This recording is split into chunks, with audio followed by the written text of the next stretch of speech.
Hi guys, welcome back to your own channel. My name is Amit and today we are going to learn about your worksheet number 5. Subject is English and class is ninth, and today's date is 17 July of 2020. So आज के इस video में हम बहुत ही easy topic but बहुत ही important topic के बारे में डिस्कस करेंगे, डैट इज़ आर्टिकल। आर्टिकल का मतलब सीधा सा यही होता है डेटरमाइन। जैसे डेटरमाइन होते हैं वैसे ही हमारे आर्टिकल भी होते हैं। आर्टिकल भी हमारे नाउन से पहले आते हैं और नाउन के बारे में कुछ ना कुछ इम्पॉर्टेंट कुछ ना कुछ बताते हैं, और डेटरमाइन भी हमारे डैट इज़ इसी तरीके के होते हैं।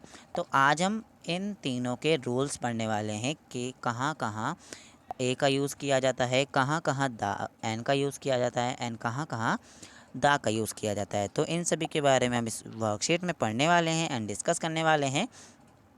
एंड इससे रिलेटिव हम 10 फिल इन द ब्लैंक्स करने वाले हैं एंड एक स्टोरी को फिल करने वाले हैं। ओके, तो चलिए स्टार्ट करते हैं। So a is used before a singular noun which is begin with a consonant. It mean जो ए का यूज़ है वो जब भी किया जाता है जब कोई भी सिंगुलर नाउन हो, यानी कि कोई सिंगुलर नाउन हो और उसके जो शुरू का जो जिससे वर्ड स्टार्ट हो रहा है वो वर्ड कौन सा होना चाहिए, वो होना चाहिए कॉन्सोनेंट वर्ड। कॉन्सोनेंट का मतलब होता है व्यंजन। आपने वोवल और कॉन्सोनेंट के बारे में तो सुना ही होगा। वोवल्स क्या होते हैं? ए, ई, आई, ओ और यू। ठीक है, ये हमारे वोवल्स होते हैं और कॉन्सोनेंट बाकी बचे सारे अल्फ़ाबेट होते हैं। ठीक है, जो कि हमारे बाकी बचे 21 अल्फ़ाबेट क्या होते हैं? कॉन्सोनेंट होते हैं। तो यहाँ पर हमें ए का यूज़ दे रखा है कि हम जहाँ पर भी कॉन्सोनेंट्स लेटर आ रहा हो किसी भी वर्ड के, किसी भी नाउन के फर्स्ट वर्ड में, तो वहाँ पर हम किसका यूज़ करेंगे? हम वहाँ पर ए का यूज़ करेंगे। क्लियर? अब देखिए, अब हम बात करते हैं ए एन के यूज़ की। An is use before a singular noun which is begin with a vowel sound. अब वोवल साउंड का मतलब होता है स्वर की ध्वनि। स्वर की ध्वनि यानी कि मान लीजिए एक वर्ड है आवर। आवर, इसे आप कैसे पढ़ते हो? आवर्स पढ़ते हो। ठीक है, आवर पढ़ते हो। इसकी प्रोनाउंसिएशन कैसी है? आ व र, अवर है। लेकिन इसके शुरू में आप तो बोलोगे एच आ रहा है। अगर इसके शुरू में आपको एक इस तरीके से लाइन मिले, एक फिलिंदा ब्लैक मिले, तो आप उसके सामने क्या करोगे? आप अगर नहीं जानते होगे तो आप ए लिखोगे। बट क्या करना है यहाँ पर? हमें खाली और खाली साउंड को देखना है। ठीक है, हमें वो ही नहीं देखना कि खाली वोवल्स आ गया उस वर्ड के शुरू में, तो हमें वहाँ पर ए का या एन का यूज़ करना है। ठीक है, तो वहाँ पर हमें क्या करना है? साउंड का यूज़ करना है। ए में भी कॉन्सोनेंट साउंड आनी चाहिए, यानी कि कॉन्सोनेंट लेटर आना चाहिए, और एन में भी हमारे पास वोवल साउंड आनी चाहिए। क्लियर? तो देखिए एग्जांपल में हमें यहाँ दे रखा है एन आइसक्रीम। ठीक है, आइसक्रीम कैसे पढ़ते हैं हम? आई से शुरू होता है ना, तो आई क्या है? हमारे वोवल में आता है, तो इसलिए यहाँ पर हमें एन आइसक्रीम पढ़ेंगे। क्लियर? ओके। अब द का यूज़ है कि the is use before unique thing. Unique thing का मतलब होता है कोई अनोखी चीज़ जो कि सिर्फ एक हो। And uncountable noun and adjective in the superlative degree, यानी कि वो सिर्फ वो बहुत ही उसमें कोई भी उसमें जैसे कि कोई आकर्षक चीज़ हो या फिर कोई उसके पास डिग्री हो, यानी कि उसकी एक पहचान हो। ओके, एक सुपर रिलेटिव उसके पास डिग्री हो। Name of the reverse and newspaper के सामने हम द का यूज़ करते हैं। माउंटेन यानी कि पर्वत, पठार, इन सब के सामने। ओशियंस का मतलब होता है यहाँ पर महासागर, और एटीसी। ठीक है, इन सभी के सामने हम किसका यूज़ करते हैं? दा का। अगर आपको दा के ऊपर एक सेपरेट वीडियो चाहिए तो मैंने एक वीडियो बना रखी है जिसमें मैंने आपको टोटली दा का यूज़ बता रखे हैं, तो आप यहाँ पर क्लिक करके वो वाली वीडियो भी देख सकते हो। ओके, तो चलिए यहाँ पर हमें एग्जांपल में दे रखा है द अर्थ। अर्थ तो एक ही है, अनकाउंटेबल नाउन भी एक यूनिक चीज़ भी है। ठीक है, एक ही है पूरी वर्ल्ड में। तो यहाँ पर हम क्या करेंगे? द का यूज़ करेंगे। किसी भी यूनिक में, अनकाउंटेबल में, सुपर रिलेटिव डिग्री जिसके पास हो, और रिवर के नाम पे, न्यूज़ पेपर, माउंटेन, ओशियंस, इन सब के सामने हम किसका यूज़ करते हैं? द का यूज़ करते हैं। चलिए अब हम इसके ऊपर एक अपनी पकड़ बनाने के लिए कुछ फिल इन द ब्लैंक्स करेंगे जिनसे हमें ईजिली इसके सारे कॉन्सेप्ट समझ में आ जाएंगे। ओके, तो fill in the blanks with opposite the article a an and the. Okay, चलिए देखते हैं। Rohan likes to eat dash ice cream.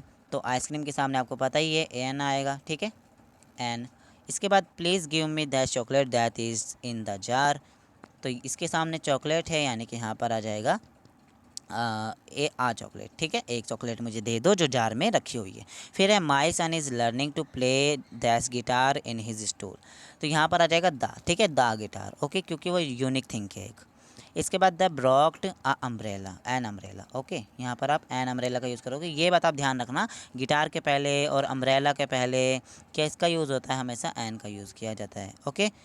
चलिए, to go out the rain, ठीक है। उसके बाद है पांचवा कि my aunty likes to eat dash orange and dash banana for breakfast. तो यहाँ पर क्या आ जाएगा, यहाँ पर आ जाएगा एन ऑरेंज, ठीक है, एन ऑरेंज और a banana for breakfast, okay. We should always speak the truth, ठीक है, द ट्रूथ एक यूनिक नेम है। फिर what is the name of your country, ठीक है, द आ जाएगा, हम कंट्री का नाम पूछ रहे हैं तो the name of your country. फिर है Meera is dash student of the class of 9, तो आ स्टूडेंट है वो, ठीक है, एक स्टूडेंट है। I wait for an hour, ठीक है, आ गया ना आवर, तो यहाँ पर आप किसका यूज़ करोगे, एन का यूज़ करोगे, an hour at the station, okay.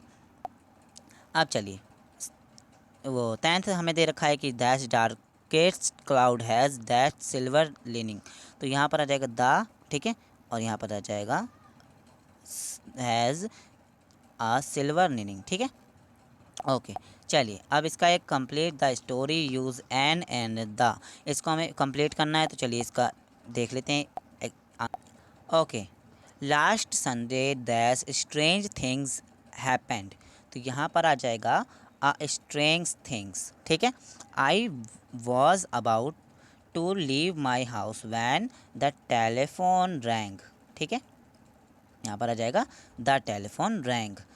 I use to pick up the telephone, okay, when it is post ringing I set down on the sofa. यहाँ पर संवेदा का यूज़ हो रहा है। इसके बाद देखते हैं and I wait for an hour, okay, the but nothing happened. I drank a glass of the water and decided to go to the market. I pick up an umbrella. Okay. ये सारी चीज़ें जो हमने ऊपर पढ़ी थी वही सारी हैं। Now it is was running outside and walked out. I locked the house. ठीक है, I locked the house and I was running down the street. When I heard the ringing again, I decided not to pick the phone. ठीक है, यहाँ पर आप the का use करोगे। And went to the market, मैं market गया। To buy the a flower pot and a pencil and a brick of ice cream. तो यहाँ पर आपका ए ही आएगा, क्योंकि यहाँ पर आइसक्रीम बाद में है, ब्रेक पहले है, ओके। तो आई मेक श्योर आपको पूरी वर्कशीट समझ में आ गई होगी। आज के लिए इतना ही, मिलते हैं अगली वर्कशीट में। डाउट हो तो आप कमेंट करिए, एंड अगर वीडियो अच्छी लगी और अगर मेरे पढ़ाने का तरीका अच्छा लगा तो चैनल को सब्सक्राइब करिए। वीडियो अच्छी लगी तो वीडियो को लाइक कीजिए और अपने स्कूल ग्रुप में इंपॉर्टेंटली आप अभी के अभी शेयर कर दीजिए, ताकि उन्हें भी बेनिफिट मिले। तो मिलते हैं नेक्स्ट वर्कशीट में, तब तक के लिए बाय बाय, टेक केयर, में गॉड ब्लेस यू।